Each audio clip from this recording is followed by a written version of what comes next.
Exclusive ইন্টারঅ্যাকশনের জন্য সশরীরে উপস্থিত হবেন ফরেন করেসপন্ডেন্স ক্লাবের এই আয়োজনে। দেখুন, যে কোনো প্রক্রিয়াতেই শেখ হাসিনা সাংবাদিকদের সঙ্গে এই সংযুক্ত হওয়ার ঘটনাটা কিন্তু 5ই আগস্টের পর একেবারে প্রথমবারের মতো ঘটবে। বাংলাদেশ কিংবা ভারতের কোনো সাংবাদিকের সঙ্গে তিনি সরাসরি বক্তব্য দিয়েছেন, সংবাদ সম্মেলনের কোনো আয়োজন করেছেন, এটা কিন্তু এখন পর্যন্ত জানা যায়নি। 2024-এর 5ই আগস্টের 17 মাস পর দিল্লিতে হঠাৎ করেই পরপর 2 সপ্তাহে আওয়ামী লীগের নেতৃবৃন্দের উপস্থিতিতে দুটো সংবাদ সম্মেলন অনুষ্ঠিত হচ্ছে। গত শনিবারের সংবাদ সম্মেলনের পর এখন পুরো ভারতীয় গণমাধ্যমের জল্পনা, আলোচনা এবং কৌতূহলের একদম তুঙ্গে পৌঁছেছে আজকের সংবাদ সম্মেলনটি নিয়ে, যে সংবাদ সম্মেলনটি অনুষ্ঠিত হতে যাচ্ছে ফরেন করেসপন্ডেন্স ক্লাবের আয়োজনে তাদের এই ভেন্যুতে। এর আগে গত শনিবার দিল্লি প্রেস ক্লাবে প্রথম আওয়ামী লীগ নেতৃবৃন্দ দিল্লিতে প্রকাশ্যে এসে দিল্লিতে আওয়ামী লীগের দুজন মন্ত্রী, সাবেক শিক্ষামন্ত্রী এবং সাবেক পররাষ্ট্রমন্ত্রী, তারা প্রকাশ্যে এসে একটা সংবাদ সম্মেলন করেন। কোনোটাই আওয়ামী লীগের ব্যানারে হচ্ছে না। আজকে শেখ হাসিনা উপস্থিত হবেন এই কথা যে আমন্ত্রণ পত্রে লিখে আমন্ত্রণ পত্র ছাপানো হয়েছে, বিতরণ করা হয়েছে ফরেন করেসপন্ডেন্স ক্লাব এর আয়োজনে, সেই সংবাদ সম্মেলন বা মতবিনিময় সভাটির আগে গত শনিবারের সংবাদ সম্মেলনটি অনুষ্ঠিত হয়েছিল। জাতিসংঘ রিপোর্টের কি ফাঁক আছে, গলদ আছে, সেগুলো সাংবাদিকদের সামনে তুলে ধরতে, এবং সেখানে একটা মানবাধিকার সংগঠনের ব্যানারে করা ওই সংবাদ সম্মেলনটি দিল্লি প্রেস ক্লাবে অনুষ্ঠিত হয় এবং সেখানে প্রথম আওয়ামী লীগের 2জন মন্ত্রী উপস্থিত হন। তার পরপরই এই খবর ছড়িয়ে পড়ে যে এর পরের সপ্তাহে এমন একটি মতবিনিময় সভা আয়োজন করা হচ্ছে দিল্লিতে, যেখানে শেখ হাসিনা স্বয়ং উপস্থিত থাকবেন। সত্যিই কি শেখ হাসিনা উপস্থিত থাকবেন?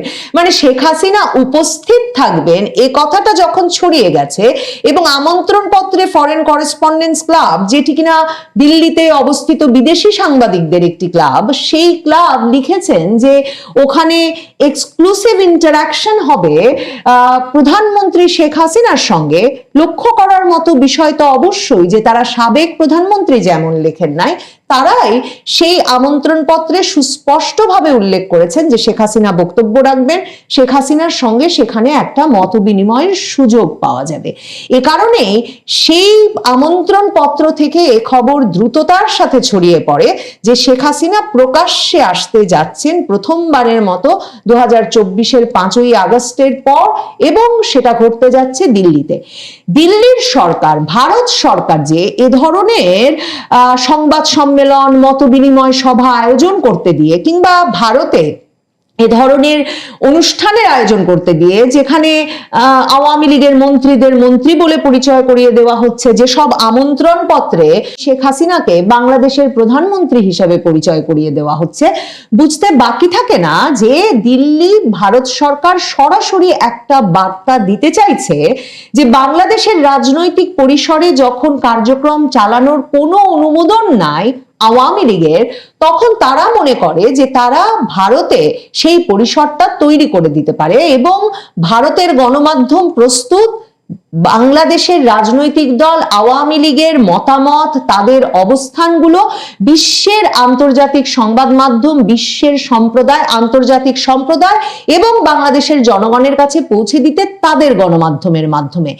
এবং বিবিসি বাংলা এই যে 23শে জানুয়ারি আজ শেখ হাসিনা একটা সংবাদ সম্মেলনে প্রকাশ্যে হাজির হবেন কিনা সে খবর যে ছড়িয়ে পড়েছে, ভারতের গণমাধ্যমের মধ্যে যে এটা নিয়ে ব্যাপক কৌতূহল সৃষ্টি হয়েছে, সে সম্পর্কে তাদের প্রতিবেদনটিতে লিখেছে যে কেন আওয়ামী লীগ ভারতীয় গণমাধ্যমকে গুরুত্বপূর্ণ মনে করছে, এবং সেখানে তারা বলেছে যে যেহেতু বাংলাদেশের সংবাদ মাধ্যমেও এই যে মানে আওয়ামী লীগের খবর প্রকাশ নিয়েও তো একটা বাধা নিষেধ আছে, এই অবস্থায় ভারতীয় গণমাধ্যমে যে কোনো খবর প্রকাশ হলে সেটা যথাযথ গুরুত্ব পাবে।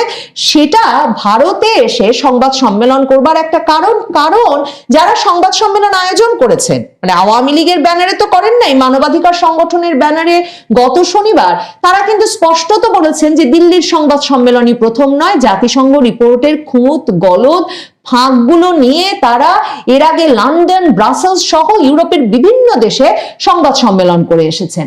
কিন্তু ভারতে সংবাদ সম্মেলন করার বিষয়টা যে স্পর্শকাতর, এবং এটা যে ভারতের গোয়েন্দা সংস্থা, ভারতের নিরাপত্তা সংস্থা, ভারতের সরকারের এক রকমের সায় ছাড়া অসম্ভব, সেটা বুঝতে কারোই কোনো অসুবিধা হচ্ছে না। আসলে ভারত সরকার এখনো ভীষণভাবে অনিশ্চিত যে বাংলাদেশ 12ই ফেব্রুয়ারির নির্বাচনের মাধ্যমে একটা দীর্ঘমেয়াদী স্থিতিশীলতার দিকে যেতে পারবে কিনা। এটা নিয়ে ভারতের ভেতরের উদ্বেগ এতই বেশি, বিশেষভাবে যখন নির্বাচনটা আওয়ামী লীগকে দূরে সরিয়ে একটা অন্তর্ভুক্তিমূলক নির্বাচন হতে যাচ্ছে না, তখন সেই নির্বাচন স্থিতিশীলতা নিয়ে আসতে পারবে কিনা তা নিয়ে ভারত সরকারের ভেতরের উদ্বেগটা এতটাই বেশি। তার মধ্যে ভারতের গোয়েন্দা সংস্থাগুলোর খবর আছে যে খুব শিগগিরই বাংলাদেশে নানা ধরনের জঙ্গি হামলার ঘটনা ঘটতে পারে, তার সঙ্গে পাকিস্তানের বিভিন্ন জঙ্গি গোষ্ঠীর সম্পর্ক থাকতে পারে, এবং এমন একটা অস্থিতিশীল পরিবেশ তৈরি হয়ে যেতে পারে নির্বাচনের আগে যে নির্বাচনটা একটা লম্বা অনিশ্চিত সময়ের জন্য পিছিয়ে যেতে পারে। এই অবস্থায় ভারত মনে করছে যে আওয়ামী লীগের রাজনৈতিক পরিসরটা টিকিয়ে রাখা, আওয়ামী লীগের রাজনৈতিক কার্যক্রম টিকিয়ে রাখা, আওয়ামী লীগকে সংগঠন হিসেবে শক্তিশালী রাখা, সংগঠিত রাখা এবং তাদের অবস্থান সংবাদ মাধ্যমের মাধ্যমে তাদের জনগণকে জানান দেওয়ার কাজে সর্বতোভাবে সহায়তা করা উচিত। এবং ভারত সেই বার্তাটি বাংলাদেশ সরকার এবং বাংলাদেশের অন্য রাজনৈতিক দলগুলোকে দিতে চাইছে, যেই রাজনৈতিক দলগুলো আওয়ামী লীগকে বাদ দিয়ে নির্বাচন অনুষ্ঠান করতে চাইছে। আজ শেখ হাসিনা কি সত্যি এক্সক্লুসিভ ইন্টারঅ্যাকশনের জন্য সশরীরে উপস্থিত হবেন ফরেন করেসপন্ডেন্স ক্লাবের এই আয়োজনে? দেখুন, যে কোনো প্রক্রিয়াতেই শেখ হাসিনা সাংবাদিকদের সঙ্গে এই সংযুক্ত হওয়ার ঘটনাটা কিন্তু 5ই আগস্টের পর একেবারে প্রথমবারের মতো ঘটবে। বাংলাদেশ কিংবা ভারতের কোন সাংবাদিকের সঙ্গে তিনি সরাসরি বক্তব্য দিয়েছেন, সংবাদ সম্মেলনের কোনো আয়োজন করেছেন, এটা কিন্তু এখন পর্যন্ত জানা যায়নি। তিনি ইমেইলের মাধ্যমে, প্রশ্নোত্তরের মাধ্যমে সাক্ষাৎকার দিতে শুরু করেছেন গত অক্টোবর মাস থেকে। অনেকগুলো সাক্ষাৎকার দিয়েছেন বিবিসি, ইন্ডিপেন্ডেন্ট, রয়টার্স, এপি সহ আন্তর্জাতিক গণমাধ্যম, সকল শীর্ষ গণমাধ্যমে এবং ভারতের সকল শীর্ষ গণমাধ্যমে। কিন্তু এই যে তিনি যে নিরাপদ গৃহে আছেন, তিনি যে নিরাপদ বাসভবনে আছেন, সর্বোচ্চ নিরাপত্তার চাদরে ঢেকে যে তাকে রাখা হয়েছে 5ই আগস্টের পর থেকে, যেখান থেকে তিনি বিভিন্ন প্ল্যাটফর্মে এবং টেলিফোনের মাধ্যমে আওয়ামী লীগের দলীয় নেতা কর্মী, অঙ্গ সংগঠনের একেবারে তৃণমূলের নেতা কর্মী, তাদের পরিবার পরিজন সকলের সঙ্গে প্রতিদিন ব্যাপক যোগাযোগ রাখছেন এবং তার সেই যোগাযোগের ভিত্তিতেই দল সংগঠিত হয়ে উঠছে এবং তা নিয়ে বাংলাদেশ সরকার বারবার আপত্তি জানাচ্ছে। সেসবের মধ্যেও তাকে কখনো যোগাযোগ বন্ধ করতে হয়নি। এমনকি ডক্টর ইউনূস প্রধানমন্ত্রী মোদীকে সরাসরি নালিশ করেছেন। প্রধানমন্ত্রী মোদী বলেছেন সোশ্যাল মিডিয়া ব্যবহারের জন্য তিনি আমাদের অতিথি, তিনি একেবারেই স্বাধীন, এ বিষয়ে ভারত সরকার কাউকে নিষেধাজ্ঞা আরোপ করতে পারে না। ঠিক তেমনি ভাবে শেখ হাসিনা আবার বাড়ির বাইরে এসে কিংবা বাড়িতে বসে কোনো সভায়, সমাবেশে কিংবা কোনো সাংবাদিক সম্মেলনে এখন পর্যন্ত বক্তৃতা দেন নাই। কাজেই ফরেন করেসপন্ডেন্স ক্লাব দিল্লির, তারা যে তাদের আমন্ত্রণ পত্রে মূল আকর্ষণ হিসেবে এই কথাটা লিখেছেন সেটা খুব স্বাভাবিক। ভারতীয় প্রেস ক্লাবের সাবেক সভাপতি গৌতম লাহিড়ী, তিনি প্রথম এই খবরটা সংবাদ মাধ্যমে দিয়েছিলেন যে শুক্রবার 23শে জানুয়ারি আরেকটি সংবাদ সম্মেলন হবে এবং সেখানে শেখ হাসিনা উপস্থিত থাকবেন। তারপর থেকেই ব্যাপক আলোড়ন এবং জল্পনা শুরু হয় এই নিয়ে। গৌতম লাহিড়ী কি জানেন আজ 23শে জানুয়ারি দিল্লিতে শেখ হাসিনা উপস্থিত হচ্ছেন? গৌতম লাহিড়ীকেই সেই প্রশ্ন করেছিলাম। 23 তারিখের কথা বললেন, সেটা ফরেন করেসপন্ডেন্ট ক্লাব নিজে দায়িত্ব নিয়েছে যে তারা অর্গানাইজ করছে, তারা শেখ হাসিনাকে আমন্ত্রণ জানায়। আমি এটুকু বলতে পারি আপনার কথার অন্যভাবে, যে ভারত সরকারের অনুমতি আছে কিনা বলতে পারবো না, কিন্তু ভারত সরকার বাধা দেয়, এটুকু বলতে পারি।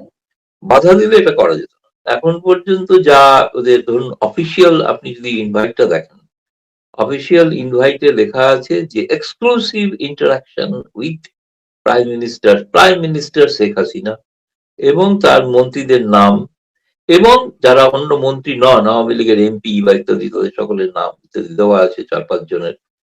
এবং তারা সেখানে প্রথমে শেখ হাসিনা, এখন পরবর্তীকালে সেই, আমি শুরুতে সেটাই বলেছিলাম বলে অনেকে একটু বিভ্রান্ত হয়েছেন যে শেখ হাসিনা বোধহয় সরাসরি, আমি খুব শব্দ চয়ন করেছিলাম খুব মেপে, মানে আমার বলার ভঙ্গিতে বহু অর্থ করা যেত, এই কারণেই আমি বলেছিলাম ইচ্ছা করি, সেটা হচ্ছে তিনি উপস্থিত থাকবেন। কারণ উপস্থিত থাকবেন শারীরিকভাবে আমি বলিনি, উপস্থিত থাকবেন ভিডিওতে আমি বলিনি, উপস্থিত থাকবেন অডিওতে আমি বলিনি, আমি বলেছি উপস্থিত থাকবেন, এখনো বলছি তিনি উপস্থিত থাকবেন। এবং তিনি এখন আপনাকেই বলছি আমি, শেষ পর্যন্ত হয়তো তিনি অডিওতেই ভাষণ দেবেন এবং প্রশ্ন উত্তরের জন্য তাকে প্যানেলে যারা থাকবেন তারা দেবেন, তাতে সন্তুষ্ট না হলে, এখানে কিন্তু ভারতীয় সাংবাদিক না, এটা কিন্তু বিদেশি সাংবাদিক থাকবেন, অর্থাৎ ফরেন করেসপন্ডেন্টদের তিনি অ্যাড্রেস করবেন। তবে সেটা তো রাজনৈতিক দলের মতো সভা হবে না, যেটা একজন সংবাদ সম্মেলনে যা যা বলতে হয়, যেসব নতুন তথ্য বা নীতি ঘোষণা করতে হয়, নতুন কার্যক্রম ঘোষণা করতে হয়, সেগুলো হয়তো সেই সাংবাদিকদের তিনি বলতে চান বা বলবেন হয়তো। তার প্রশ্নগুলো আমি শুনেছি পরবর্তীকালে তাকে পাঠিয়ে দিলে, যেমন তিনি ইমেলে ইন্টারভিউ দিচ্ছেন, অতি দ্রুত ইমেলে একটা জবাবও দিয়ে দিতে পারেন। এখন আমি বলছি এটা কিন্তু আমি একবারে নিশ্চিত নই, এই কারণে এখনো কিন্তু আমি জানি আওয়ামী লীগ নেতারা কেউ কেউ চাইছেন যে তিনি সশরীরে উপস্থিত হন, সশরীরে মানে অন্তত ভিডিওতে, কিন্তু ভিডিওতে নিরাপত্তার সংস্থার আপত্তি আছে যে ভিডিওতে যারা জানতে পারে, যারা এক্সপার্ট, বিশেষ করে টেরোরিস্টরা সব থেকে বেশি এক্সপার্ট, জানেন তো, রাষ্ট্রের থেকেও বেশি এক্সপার্ট টেরোরিস্টরা, তারা ধরে নিতে পারবে এটা কোন জায়গায় আছেন। ফলে সেই কারণে তো এখনো এটা আমার মনে হয় না শেষ পর্যন্ত তিনি ভিডিওতেও আসবেন, কিন্তু তিনি থাকবেন ওই অডিও মাধ্যমে, হয়তো তিনি অ্যাড্রেস করবেন, লেখা আছে যে শি উইল অ্যাড্রেস, এটা লেখা আছে শব্দটা। বাংলাদেশের পত্রিকা আমার দেশ তারা খবর দিচ্ছে যে দিল্লির কূটনৈতিক সূত্রগুলোর পাশাপাশি ভারতীয় গণমাধ্যমগুলো আমার দেশ পত্রিকাকে জানিয়েছে আগামীকাল শুক্রবার প্রথমবারের মতো, তারা গতকাল এই খবরটা ছেপেছে যে শুক্রবার প্রথমবারের মতো শেখ হাসিনাকে ক্যামেরার সামনে দেখা যেতে পারে। 2024 সালের 5ই আগস্ট পালিয়ে দিল্লিতে আশ্রয় নেওয়ার পর থেকে হাসিনা এখনো ক্যামেরার মুখোমুখি হননি। দিল্লির অনুষ্ঠানটির আয়োজন করেছে foreign correspondence club of South Asia এবং international association of press club. এবং আমার দেশ খবর দিচ্ছে যে দিল্লির একটা নির্ভরযোগ্য কূটনৈতিক সূত্রে তারা জেনেছে যে ওই আলোচনা অনুষ্ঠানটি সঞ্চালনা করার কথা রয়েছে বাংলাদেশে নিযুক্ত ভারতের সাবেক হাই কমিশনার পঙ্কজ শরণের। অনুষ্ঠানে উদ্বোধনী ভাষণ দেবেন শেখ হাসিনা এবং আমার দেশও উল্লেখ করছে যে আমন্ত্রণ পত্রে শেখ হাসিনাকে বাংলাদেশের প্রধানমন্ত্রী বলে উল্লেখ করা হয়েছে। অনুষ্ঠানটির ব্যাপারে ঢাকার পক্ষ থেকে আপত্তি জানানোর পরেও তা আমলে নেয়নি দিল্লি। যেটা বলছিলাম, দিল্লি স্পষ্টতই একটা বার্তা দেওয়ার জন্য বাংলাদেশে যেহেতু আওয়ামী লীগের রাজনৈতিক পরিসর তৈরি করা সম্ভব হচ্ছে না এই মুহূর্তে, ভারতে তার রাজনৈতিক পরিসর তৈরি করতে চাইছে বলে আমার ধারণা। এবং আওয়ামী লীগকে সংবাদ মাধ্যমে রেখে, আওয়ামী লীগকে প্রকাশ্যে রেখে বাংলাদেশের রাজনৈতিক অঙ্গনে একটা আলোচনার কেন্দ্রে রাখতে চাইছে। এবং সরকার যেহেতু, ইউনূস সরকার যেহেতু ক্রমাগত প্রতিক্রিয়া জানিয়ে যাবে এসব ঘটনায়, তার মাধ্যমে সরকারকেও ব্যতিব্যস্ত রাখতে চাইছে। এই পুরো প্রক্রিয়ায় আওয়ামী লীগ ক্রমাগতভাবে সংবাদ মাধ্যমের শিরোনাম হয়ে রয়েছে বটে।